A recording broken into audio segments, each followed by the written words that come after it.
The hour is upon us.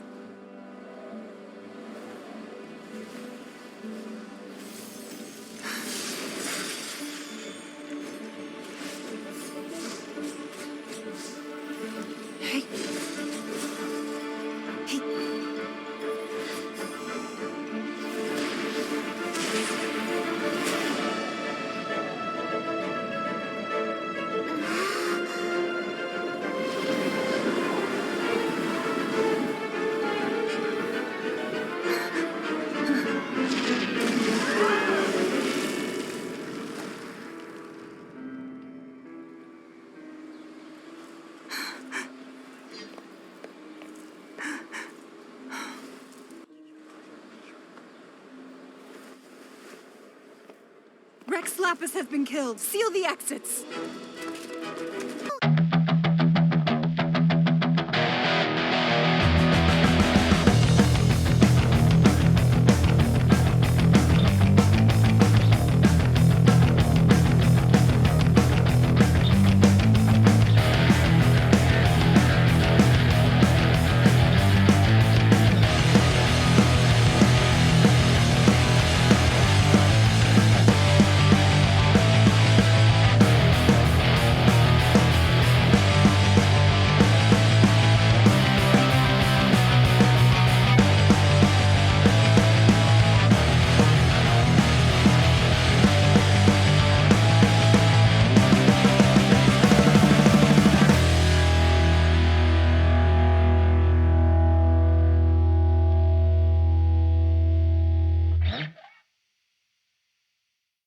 We arrived in Liyue just in time for the Rite of Descension, only to be drawn into an assassination plot.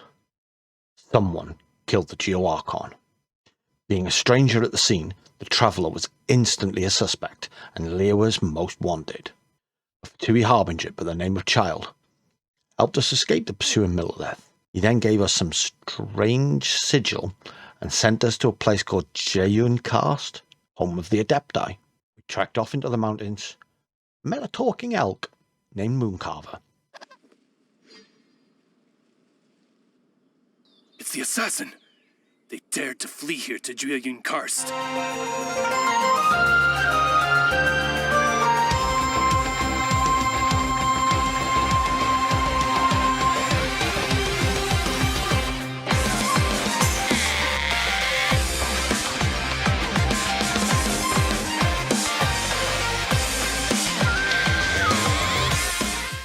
After fending off a Millelith ambush, it sent us to look for 3 more Adepti, named Mountain Shaper, Cloud Retainer, and Conqueror of Demons.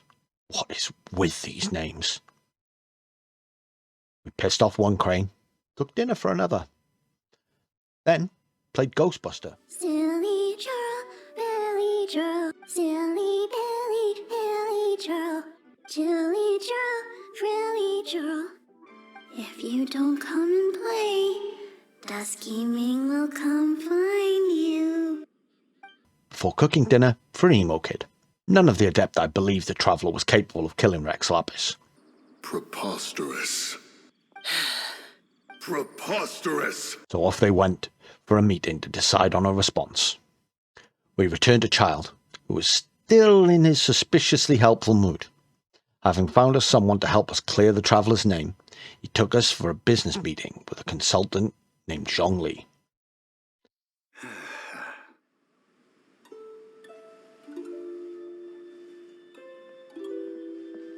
Hi.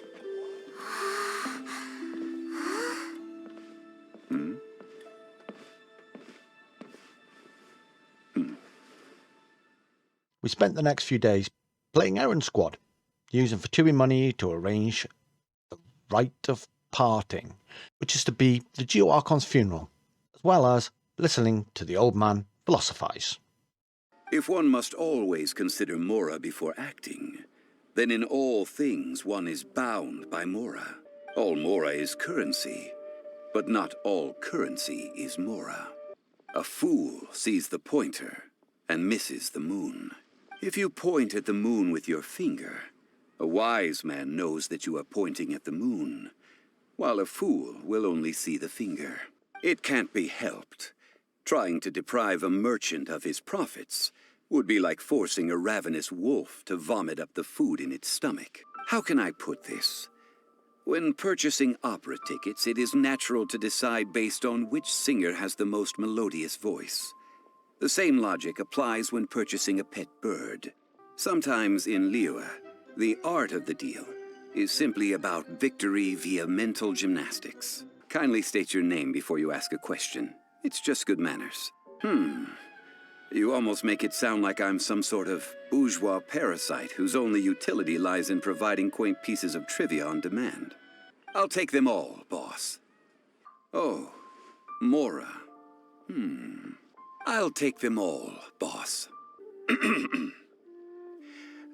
Do you have any Mora on you? Amongst all the fetching and gathering, we were invited to the Jade Chamber, a floating palace in the sky, to meet with Ningguang, the head of the Liyue Qixing.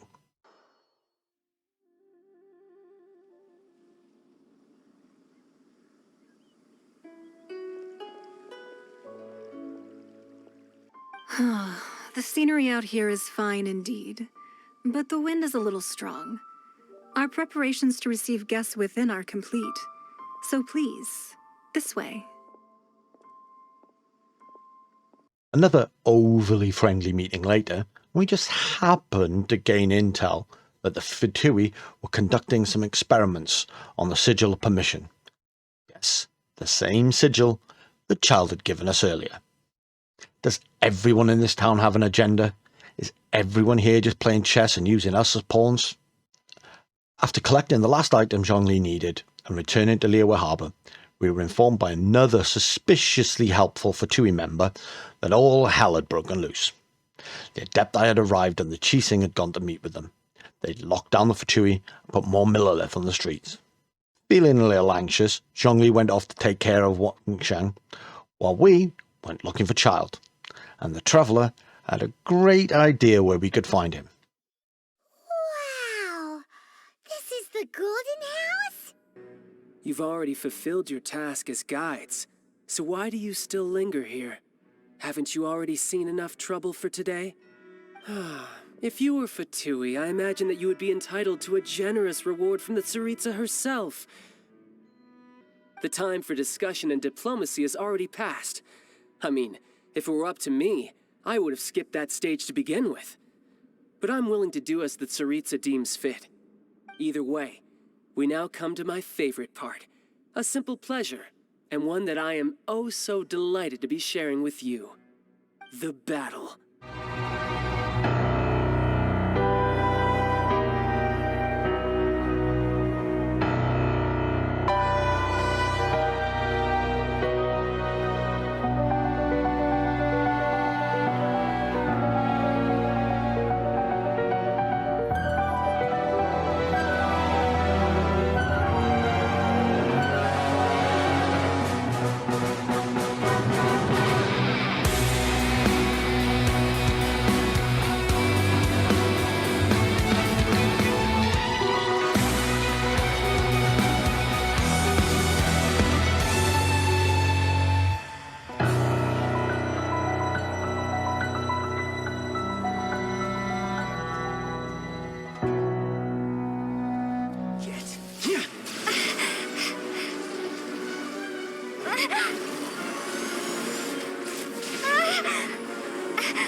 Didn't think you had that card hidden up your sleeve.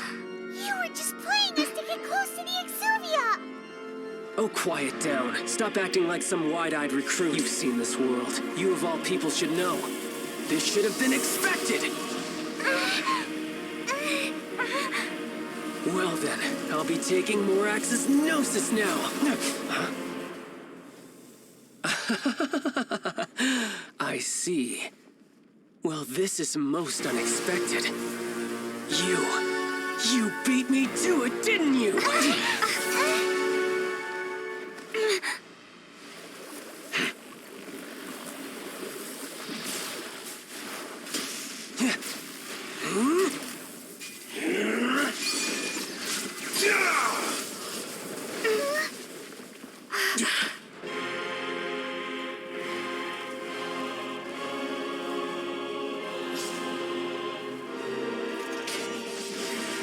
that.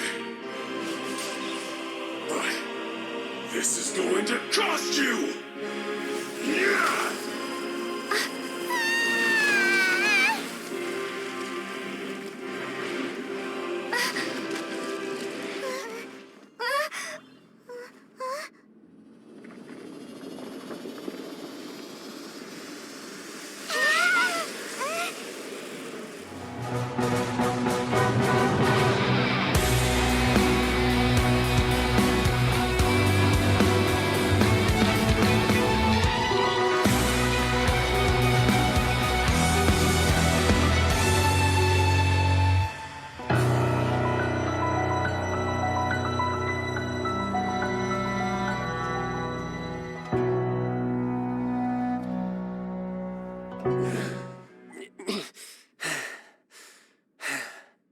Look! Child's back to normal again! Well then, time to cool off. It seems the burden of the foul legacy transformation was too great for my body. I lacked the opportunity to think this through. And now that I consider the matter more carefully, you never had any chance of beating me to the Gnosis. You had no connection to the Gnosis, no matter where it had been taken. That's what we've been trying to tell you! We didn't take it! Our suspicions were confirmed. Child was using us from the very start to figure out where the body of the Duarchon was being kept. He was looking for something called a Gnosis. The Traveler seemed to know what was going on, but kept us in the dark. She's got some explaining to do. We fought and at least partially defeated the Harbinger, but this only made things worse. Unfortunately, I must bring this amiable conversation to an end. My quest still beckons. Given that the Gnosis wasn't taken by anyone, then we must look once again to the beginning. Perhaps it was never in the Exuvia to begin with. In fact, it might be that the Exuvia was just a diversion of sorts. As such, we must now look to our backup plan. Backup plan? I will awaken the god that lies dormant beneath Guyon's stone forest. Osial, overlord of the Vortex, who was defeated by Morax, the Geo-Archon in the Archon War, and who has remained pinned beneath the waves by the Geo-Archon's stone spears ever since. If such an ancient god were to be unleashed upon Liyue Harbor, defenseless without the protection of its deity, do you think the cunning Rex Lapis would just stand aloof and watch the ensuing destruction? But the Archon War ended 2,000 years ago. How can an ancient god appear in a world now overseen by the Seven? Simple. I've already prepared the means to awaken it. Hey, those are sigils of permission! With the power of so many sigils of permission concentrated in one place, along with that which was bestowed upon me as a harbinger by our Tsaritsa, breaking the subduing might of the Geo-Archon spears for a time should be no obstacle.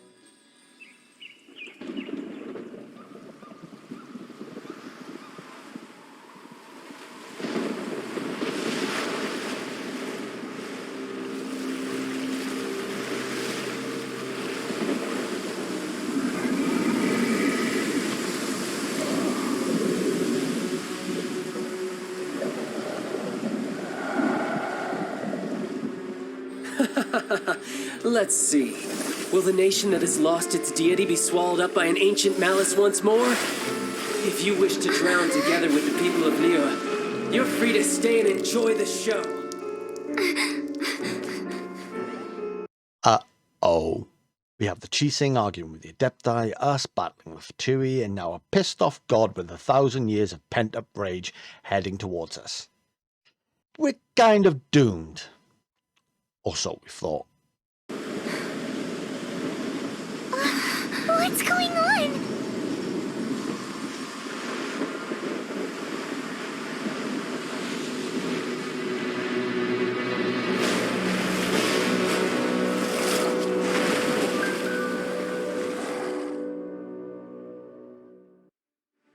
What are you doing here? Huh? Hold on. It's the Adepti. What are you doing on the Jade Chamber? Paimon thought you were arguing with the Chising. Is the fighting over?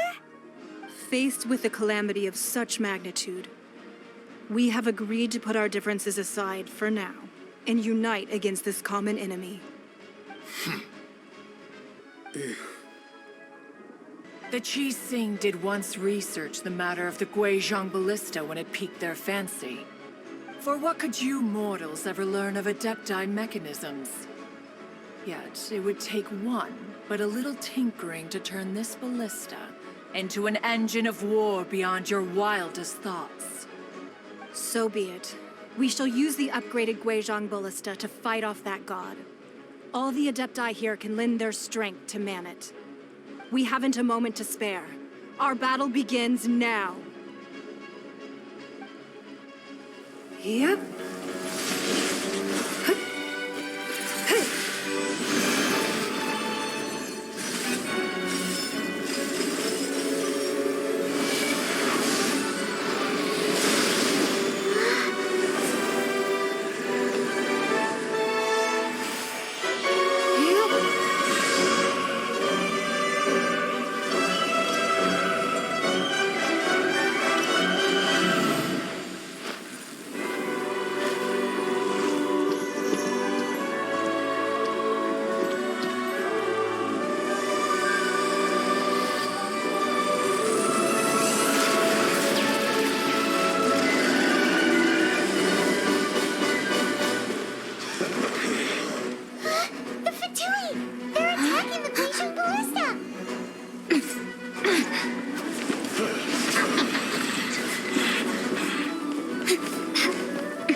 ourselves fully.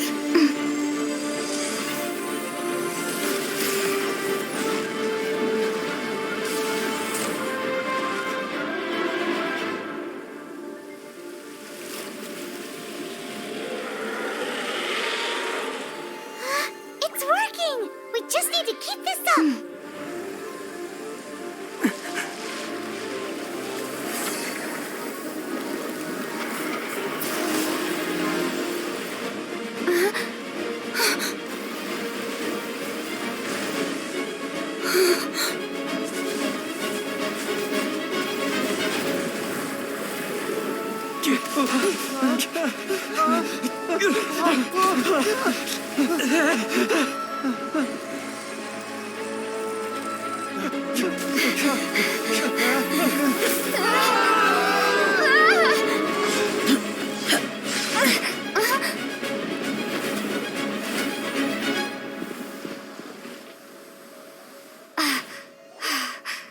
Be careful now.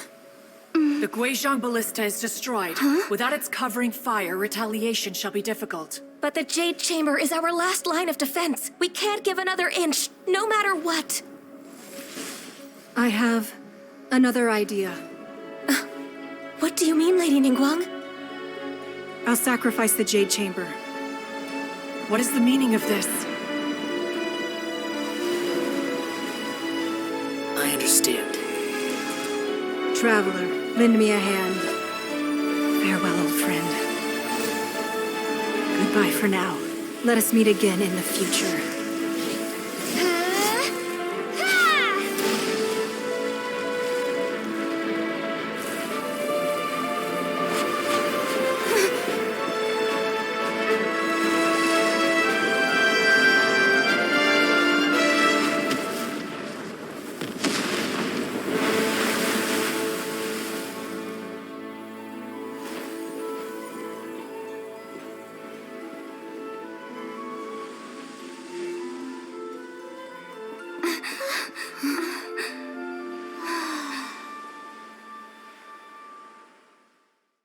After the battle was over, the Qixing and the Adepti put their feud on hold.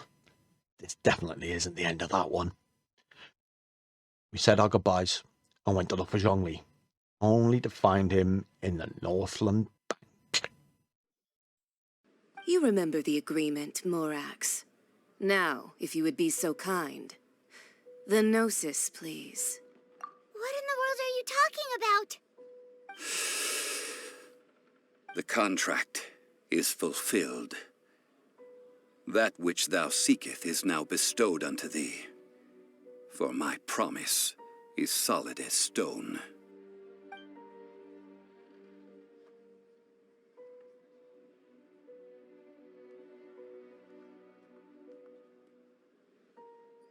My agreement with the Cryo-Archon will be the last of my contracts as the Geo-Archon. My contract to end all contracts.